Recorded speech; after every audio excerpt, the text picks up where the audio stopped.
اللهم صل وبارك على سيدنا محمد. ازيكم يا حبايبي؟ دلوقتي هنعمل تونه مع بعض. في ناس بيقولوا عليها باغه، احنا بنقول عليها تونه. دلوقتي هنفتح الراس كده اهي، هنعملها واحده واحده مع بعض اهي اهي، ونفتحها كده ونحوش كده، ما ندعكهاش قوي زي الشبار علشان بتتهرى مننا، مهاش زي الشبار. يا دوبك بس نشيل كده ونغسلها. هعمل معاكم كمان واحده كده، متقرطهاش كده علشان ما يعني ايه ما تضيعهاش، يعني تبقى حلو اهي. لو قرطتها تبقى تصغر منكم وتبقى صغيره خالص في الصينيه اهي. بسم الله ما شاء الله. وهنحوش الزياده طبعا اهي. واوعوا تغسلوها جامد عشان لو غسلتوها جامد هتتهرى منكم. وهنحطها دلوقتي ميه بدقيق بخل بليمون ونسيبها نص ساعه. نيجي نحطها سوا. يلا ميه وخل وليمون.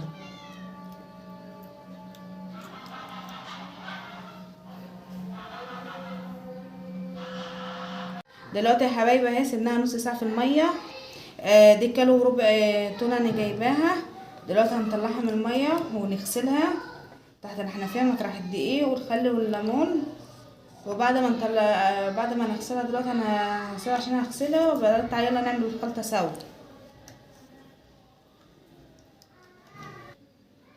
دلوقتي دي المقادير بتاعتي يا حبايب قلبي. معانا خضره محشي اهي، ومعانا 3 قرون فلفل احمر واخضر نقطعهم بالطريقه دي. ومعانا بصل 3 حبات بصل او 4، انا بحب البصل كتير. ومعانا الطماطم اهي برضك مكتره الطماطم برضك يجي 6 طماطميات عاملاهم سلطه. والليمون بتاعنا اهي شرايح اهي. ودي شطه اهي، شطه وملح وكمون. ودي 3 نصوص ليمون. ودي كوبايه زيت، هي مش كوبايه واحده، هي بتحب الزيت يا حبايبي. 3 كوبايات زيت زي دمن. ودي على يلا نعمل نحط الخلطه على بعضها. على فكره يا حبايبي الشطه ما نكترش فيها، هي معلقه صغيره شطه ومعلقه ملح ومعلقه كمون صغيرين، ما تكتروش عشان ايه كل ما بتغلط تحدق. وهو زي ما انا قلت لكم تعالوا يلا نعمل سوا الخلطه. دلوقتي يا حبايبي هنعمل الخلطه سوا اهو. البصل والطماطم بسم الله، بجد هيبقى طعمه جميل جدا وروعه كده. الخضره بتاعتنا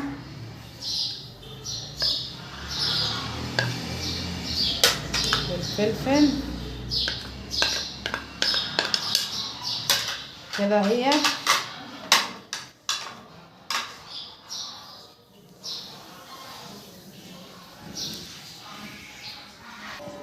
دلوقتي اهو اهي معلقه رشه ملح وكمون وشطه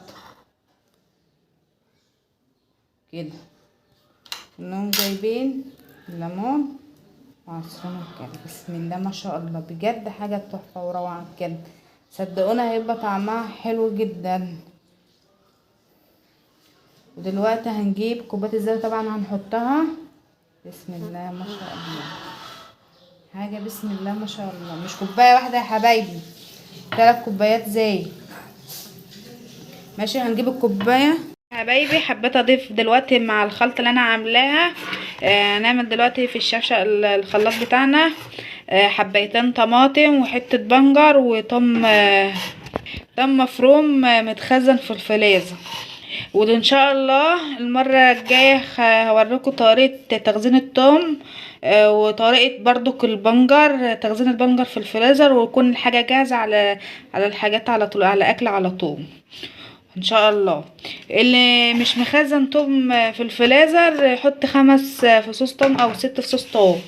وهنيجي دلوقتي هنضربهم ونحطهم على الخلطة علشان السمك يشرب الصلصة، يبقى صلصة زيادة يشربها يا حبايبي. نيجي بقى نضرب دلوقتي، وبعد ما نخلص نضربها نحط في الخلطة بتاعتنا. دلوقتي يا حبايبي احنا ضربنا الخلطة بتاعتنا اهي. الطماطم هنحطها على الخلطة، انا ايدي نضيفة طبعا اهي. بسم الله ما شاء الله.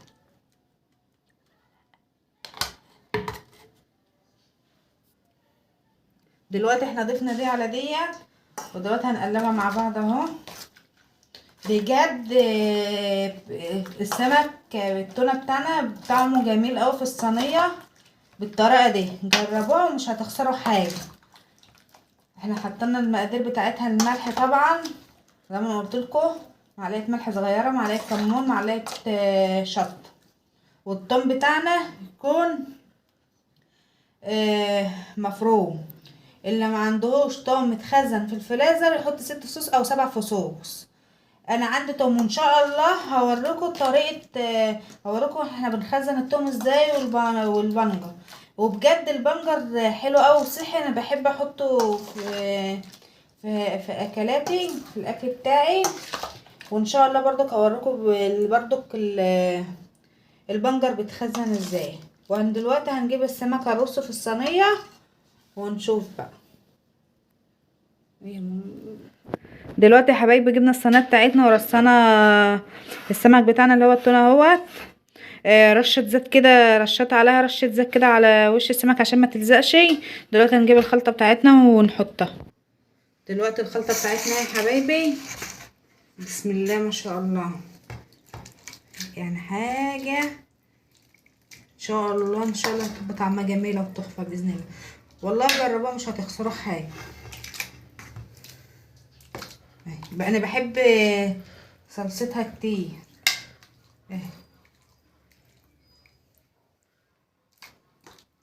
بسم الله ما شاء الله.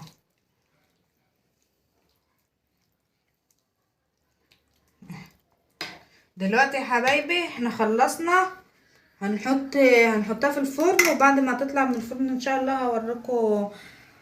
هوريكم شكلها. دلوقتي هنطبخ الرز بقى سوا. دلوقتي يا حبايب قلبي حطينا السمنه البلدي الرز اهو، نقوم حاطين الرز اهو بسم الله ما شاء الله.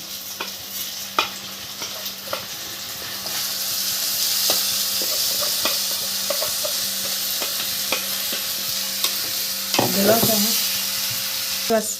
دلوقتي يا حبايب اهو بالسمنه البلدي، لو عندك زبده حطي حته زبده عادي، ده بيخلي الرز طعمه جميل جدا مع السمنه. دلوقتي هنحط الميه، المقادير الميه بتاعتنا بسم الله الرحمن الرحيم اهو. بسم الله.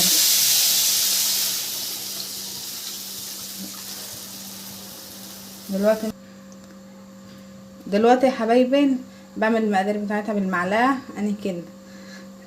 دلوقتي هنحط الملح بتاعنا بسم الله ما شاء الله اهو، معلقه برضو عشان ما يبقاش حادق ولا مايل. وهنحط رشه كمون بجد. دلوقتي رشه الكمون ديت بتخلي نفس الرز جميل وطعمه جميل مع السمك. وبعد ما نخلص الرز ان شاء الله هنوريكم السمك لما يطلع من الفرن، ووريكم السمك ان شاء الله ما يطلع من الفرن والتقديم. لا ما شاء الله. دلوقتي السمك بتاعنا اهو بعد ما طلع من الفرن حطيته طبعا في الطبق بتاعنا بتاع العشاء. ودلوقتي يا حبايبي احنا جهزنا الصينيه بتاعتنا اهيت اكلنا، والسمك بجد تحفه. يا ريتكم تجربوا السمك وتقولوا لي ايه رايكم. وبجد الرز لما يكون عليه كمون حلو قوي بالسمك، وجربوا مش هتخسروا اي حاجه. وياريتكم تفعلوا الجرس واشتراك ومتابعه ولايك، وتقولوا لي ايه رايكم في التعليقات. وبرضك مش هتخسروا حاجه لما تفعلوا الجرس يا حبايبي، وقولوا لي ايه رايكم. والسلام عليكم.